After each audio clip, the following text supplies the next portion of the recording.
ಭಾರತ ಆರಿಸಿದ ಮೊದಲ ಉಪಗ್ರಹ ಆರ್ಯಭಟ. ಶ್ರೀಹರಿಕೋಟ ಪ್ರಖ್ಯಾತವಾಗಿರುವುದು ಉಪಗ್ರಹ ಉಡಾವಣಾ ಕೇಂದ್ರದಿಂದ. ಭೂಮಿಯ ವಿಮೋಚನಾ ವೇಗ 11.2 kilometre per second. ಟೆಲಿಸ್ಕೋಪನ್ನು ಕಂಡುಹಿಡಿದವರು Galileo.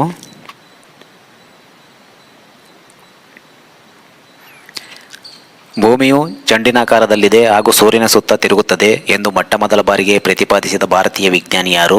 Aryabhata.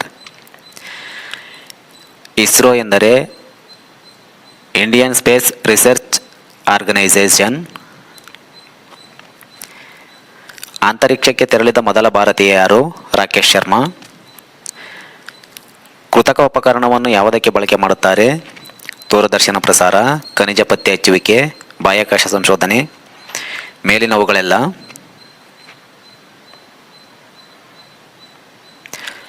ಉಲ್ಕೆ dash ಆಗಿದೆ. ಬಾಹ್ಯಾಕಾಶದಿಂದ ಭೂಮಿಯ ವಾಯುಮಂಡಲವನ್ನು ಪ್ರವೇಶಿಸಿದ ದ್ರವ್ಯದ ತುಂಡು. PSLV ಕೆಳಗಿನ ಯಾವುದನ್ನು ಪ್ರತಿನಿಧಿಸುತ್ತದೆ? Polar satellite launch vehicle.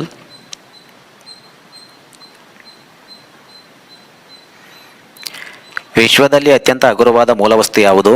ಜಲಜನಕ. ನಕ್ಷತ್ರದಲ್ಲಿನ ಶಕ್ತಿಯ ಮೂಲ ಪರಮಾಣು ಸಮ್ಮಿಲನ. ನಮ್ಮ ಗ್ಯಾಲಕ್ಸಿ ಹೆಸರೇನು? Milky way. ಭೌತಶಾಸ್ತ್ರದಲ್ಲಿ 2019 ನೊಬೆಲ್ ಪ್ರಶಸ್ತಿಯನ್ನು ಯಾವ ಕ್ಷೇತ್ರದಲ್ಲಿ ಕಂಡುಹಿಡಿದದ್ದಕ್ಕಾಗಿ ನೀಡಲಾಗಿದೆ? ವಿಶ್ವವಿಜ್ಞಾನ.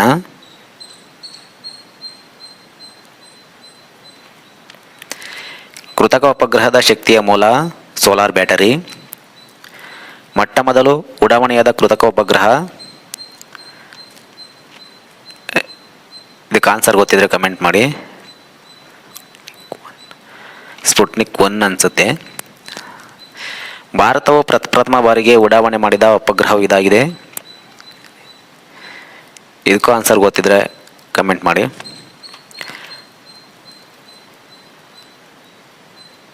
ಆರ್ಯಭಟ ಅನ್ಸುತ್ತೆ. ಮೊಟ್ಟಮೊದಲ ಭಾರತೀಯ ಅಂತರಿಕ್ಷ ಯಾತ್ರಿ ರಾಕೇಶ್ ಶರ್ಮಾ.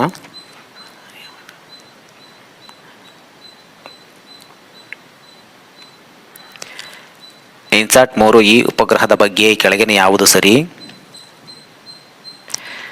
ಅದರ ಕಾರ್ಯಕ್ರಿಯೆಯ ಜೀವಿತಾವಧಿ 15 ವರ್ಷಗಳು. ಅದು ಭಾರತ ಉಪಖಂಡಕ್ಕೆ ದೂರಸಂಪರ್ಕ, ದೂರದರ್ಶನ ಸಂಚರಣ ಸೇವೆಯನ್ನು ಒದಗಿಸುತ್ತಿದೆ. ಅದು ಭೂಸ್ಥಿರ ಉಪಗ್ರಹ. ಅದನ್ನು ಫ್ರೆಂಚ್ ಗಯಾನದಿಂದ ಕಕ್ಷೆಗೆ ಸೇರಿಸಲಾಯಿತು. ಎಲ್ಲವೂ ಸರಿ. ಮ್ಯಾಕ್ ನಂಬರ್ ಕೆಳಗಿನ ಯಾವುದಕ್ಕೆ ಸಂಬಂಧಿಸಿದೆ? ವಿಮಾನಗಳು.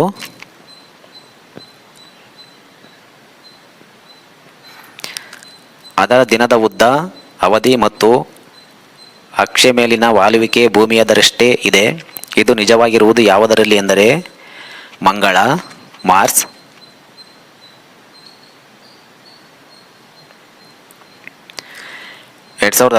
ಏಪ್ರಿಲ್ನಲ್ಲಿ ಶ್ರೀಹರಿಕೋಟದಿಂದ PSLV C-16 3 ಉಪಗ್ರಹಗಳನ್ನು ಯಶಸ್ವಿಯಾಗಿ ಉಡಾವಣೆಗೊಳಿಸಿತು. ಈ ಉಪಗ್ರಹಗಳು ಯಾವುವು ಎಂದರೆ resource sat 2, youth sat and ಎಕ್ಸ್ಯಾಟ್.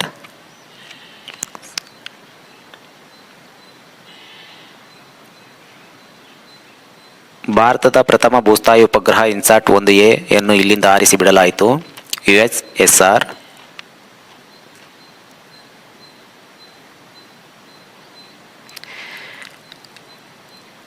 ಇವುಗಳಲ್ಲಿ ಕಂಪ್ಯೂಟರ್ ಸಾಫ್ಟ್ವೇರ್ನಲ್ಲಿ ಪ್ರಕ್ರಮಣ ಭಾಷೆಯಾಗಿ ಉಪಯೋಗವಾಗದ್ದು ಯಾವುದು?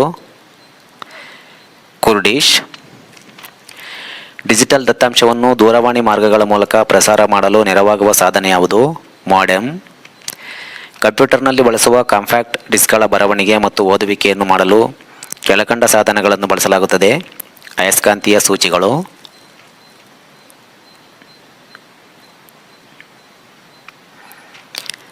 ಭಾರತದ ಸೂಪರ್ ಕಂಪ್ಯೂಟರ್ಗೆ ಸಂಬಂಧಪಟ್ಟಂತೆ ಈ ಕೆಳಗಿನವುಗಳ ಪೈಕಿ ಯಾವುದು ಸರಿ? ಭಾರತದ ಸೂಪರ್ ಕಂಪ್ಯೂಟರ್ ಕಾರ್ಯಕ್ರಮವು 1980ರ ಉತ್ತರಾರ್ಧದಲ್ಲಿ ಪ್ರಾರಂಭವಾಯಿತು. ಪರಂ 8000 ಭಾರತದ ಮೊದಲ ಸೂಪರ್ ಕಂಪ್ಯೂಟರ್ ಎಂದು ಪರಿಗಣಿತವಾಗಿದೆ. 1 ಮತ್ತು 2 ಮಾತ್ರ ಸರಿ.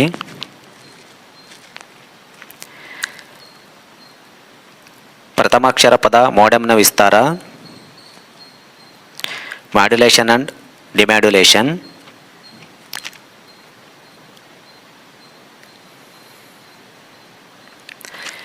ಈ ಮುಂದಿನ ಯಾವುದನ್ನು ಪ್ರೋಗ್ರಾಮಿಂಗ್ ಲ್ಯಾಂಗ್ವೇಜ್ ಅಂತ ಪರಿಗಣಿಸಲಾಗುವುದಿಲ್ಲ. ಯುನಿಕ್ಸ್.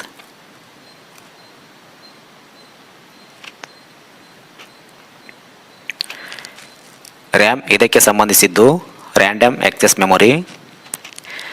ಸಾಂಕೇತಿಕವಾಗಿ ನಿರೂಪಿಸಲ್ಪಟ್ಟ ಸೂಚನೆಗಳನ್ನು ಬೈನರಿ ರೂಪಕ್ಕೆ ಪರಿವರ್ತಿಸುವ ಪ್ರೋಗ್ರಾಂ ಅಸೆಂಬ್ಲರ್.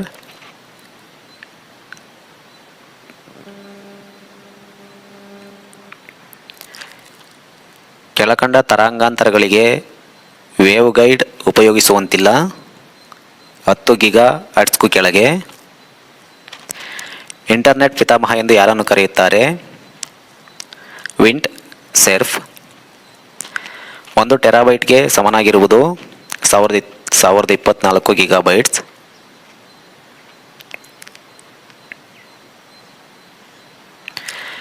ಗಣಕಯಂತ್ರದ ಮೆದುಳು CPU. ಕಂಪ್ಯೂಟರ್ ವ್ಯವಸ್ಥೆಯಲ್ಲಿ ಸ್ಕ್ಯಾನರ್ ಇನ್ಪುಟ್ ಸಾಧನ. ಜಗತ್ತಿನ ಮೊದಲ ಯಶಸ್ವಿ ಎಲೆಕ್ಟ್ರಾನಿಕ್ ಕಂಪ್ಯೂಟರ್ ಯಾವುದು? Electronic numerical integrator and computer. Compiler ಎಂಬುದು ಡ್ಯಾಶ್ ಒಂದು ಹೈ ಲೆವೆಲ್ ಲ್ಯಾಂಗ್ವೇಜ್ನಿಂದ ಇನ್ನೊಂದು ಹೈ ಲೆವೆಲ್ ಲ್ಯಾಂಗ್ವೇಜ್ಗೆ ಭಾಷಾಂತರಿಸುವ ಪ್ರೋಗ್ರಾಂ.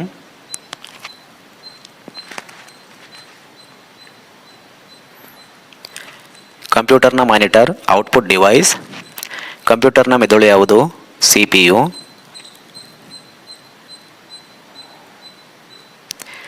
ಪ್ರಿಂಟರ್ ಯಾವ ಬಗೆಯ ಸಾಧನ? Output device. Computer LAN local area network ಸಂಪರ್ಕಗೊಳಿಸಿದರೆ ಮಾಹಿತಿ ಮತ್ತು ಉಪಕರಣಗಳನ್ನು ಹಂಚಿಕೊಳ್ಳುವುದು. 1024 ಕಿಲೋಬೈಟ್ಗಳು ಇದಕ್ಕೆ ಸಮನಾಗಿರುತ್ತವೆ. 1 ಮೆಗಾಬೈಟ್ MB.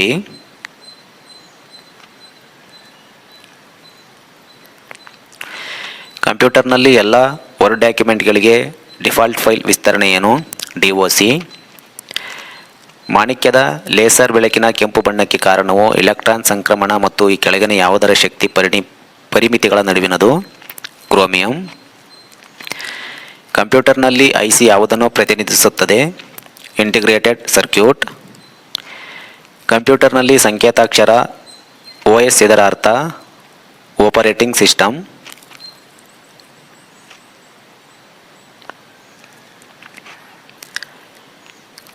ಕಂಪ್ಯೂಟರ್ನಲ್ಲಿ CD ಮತ್ತು DOS ಈ ಸಂಕ್ಷಿಪ್ತ ರೂಪಗಳು ಅನುಕ್ರಮವಾಗಿ ಕೆಳಗಿನ ಯಾವುದನ್ನು ಪ್ರತಿನಿಧಿಸುತ್ತವೆ?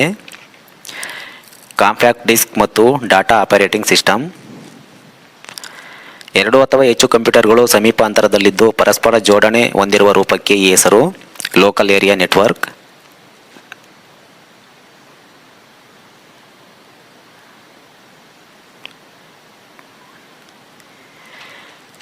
ಒಂದು ಮೆಗಾಬೈಟ್ಗೆ ಸಮ 1024 ಬೈಟ್ಗಳು.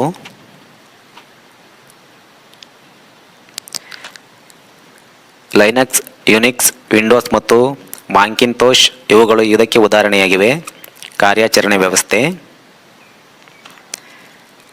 ಆಗಾಗ ನೋಡುವ ವೆಬ್ಸೈಟ್ ವಿಳಾಸಗಳನ್ನು ಸಂಗ್ರಹಿಸಲು ಈ ಕೆಳಗಿನದರಲ್ಲಿ ಯಾವುದನ್ನು ಉಪಯೋಗಿಸಲಾಗುತ್ತದೆ? Book marks.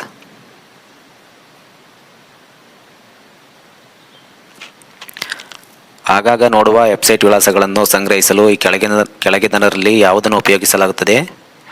Book marks. ಆಯಿತು. ಸ್ಥಳೀಯ ಕ್ಷೇತ್ರ ಜಾಲ. ಇದರ ಮೂಲಕ ಈ ಕೆಳಗಿನ ಯಾವುದನ್ನು ಕಾರ್ಯಾಲಯದಲ್ಲಿ ಹಂಚಿಕೊಳ್ಳಬಹುದು? ವ್ಯಕ್ತಿಗತ ಗಣಕಗಳಲ್ಲಿರುವ ಫೈಲ್ ಫೋಲ್ಡರ್ಗಳಲ್ಲಿ ಹಂಚಿಕೊಳ್ಳಬಹುದು ಎಂದು ಗುರುತಿಸಲ್ಪಟ್ಟಿರುವುದು. ಆಗಾಗ ಉಪಯೋಗಿಸುವ ಫೈಲ್ಗಳನ್ನು ಮತ್ತು ಅನ್ವಯಿಕಗಳನ್ನು ಸುಲಭವಾಗಿ ತೆರೆಯುವ ಉತ್ತಮ ವಿಧಾನ ಡೆಸ್ಕ್ಟಾಪ್ನಲ್ಲಿ ಶಾರ್ಟ್ಕಟ್ ಸೃಷ್ಟಿಸುವುದು.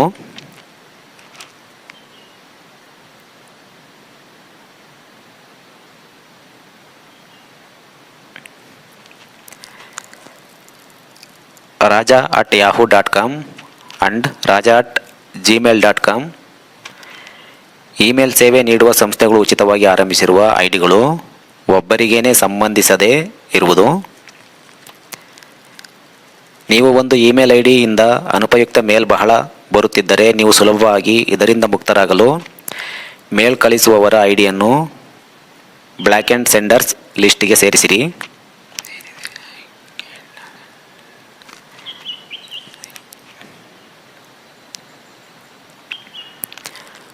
ವರ್ಡ್ ಅಪ್ಲಿಕೇಶನ್ನಿಂದ ಡಾಕ್ಯುಮೆಂಟನ್ನು ಇಮೇಲ್ ಮಾಡಬೇಕಾದಲ್ಲಿ ಫೈಲ್ಗೆ ಹೋಗಿ ಸೆಂಡ್ ಟು ಮೇಲ್ ರೆಸಿಪಿಯೆಂಟ್ ಮಾಡಿರಿ. ಸ್ಪ್ರೆಡ್ ಶೀಟ್ನ 7 ಮತ್ತು 8ನೇ ಸಾಲಿನ ನಡುವೆ ಮತ್ತೊಂದು ಸಾಲನ್ನು ಸೇರಿಸಿದಾಗ 8ನೇ ಸಾಲು ಆಗಿರುತ್ತದೆ.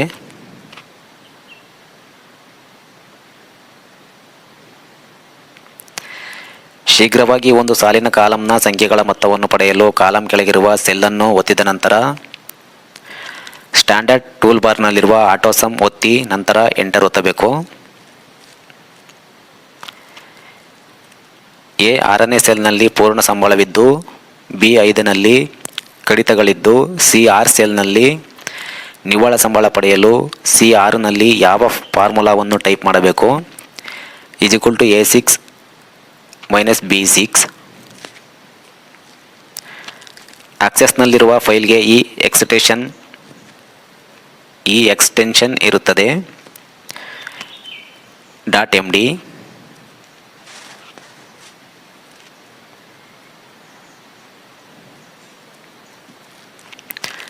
ಪವರ್ ಪಾಯಿಂಟ್ ಪ್ರೆಸೆಂಟೇಷನ್ಗಳು ಇವುಗಳಿಂದ ಮಾಡಲ್ಪಟ್ಟಿದೆ. ಸ್ಲೈಡ್ಸ್. ಪವರ್ ಪಾಯಿಂಟ್ನಲ್ಲಿ ಸ್ಪೆಲ್ ಚೆಕ್ ಎಂಬುದು ಇದರಲ್ಲಿರುತ್ತದೆ. ರಿವ್ಯೂ ಮೆನುವಿನ ಭಾಗವಾಗಿರುತ್ತದೆ. ಒಂದು ಸೆಟ್ ಸ್ಲೈಡನ್ನು ಸೃಷ್ಟಿಸಿದ ನಂತರ ಅವುಗಳ ವರ್ಣ ಸಂಕುಲವನ್ನು ಬದಲಿಸಬೇಕಾದಲ್ಲಿ ಡಿಸೈನ್ ಟೆಂಪ್ಲೇಟ್ಸ್ನಿಂದ ವರ್ಣ ಸಂಕುಲವನ್ನು ಆಯ್ದುಕೊಳ್ಳುವುದು.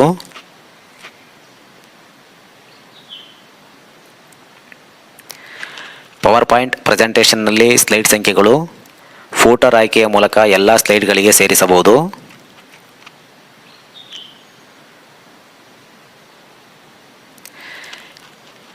ಪೇಸ್ಟ್ ಮತ್ತು ಪೇಸ್ಟ್ ಸ್ಪೆಷಲ್ನ ವ್ಯತ್ಯಾಸವೇನು?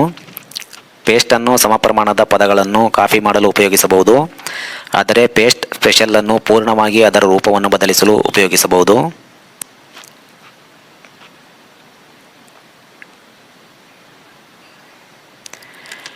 ಇಂಡಿಯನ್ ನ್ಯಾಷನಲ್ ಸ್ಯಾಟಲೈಟ್ ಅನ್ನು ಸಂಕ್ಷಿಪ್ತವಾಗಿ ಸೂಚಿಸುವ ಅಕ್ಷರಗಳು ಯಾವುವು? INST,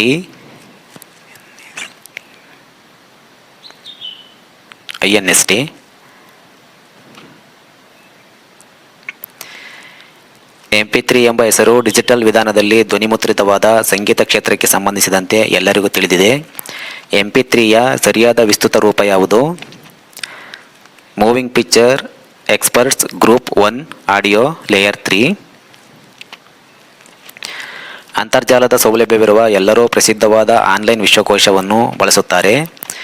ವಿಕಿಪೀಡಿಯಾವನ್ನು ಕಂಡುಹಿಡಿಯಲು ಸಹಾಯ ಮಾಡಿದವರು ಹೆಸರನ್ನು ಗುರುತಿಸಿ. Jimmy Wales.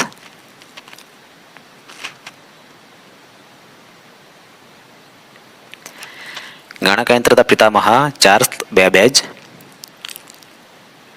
ಪ್ರಥಮ ಪೀಳಿಗೆಯ ಕಂಪ್ಯೂಟರ್ಗಳು ಇದನ್ನು ಬಳಸಿದವು. ಟ್ರಾನ್ಸಿಸ್ಟರ್.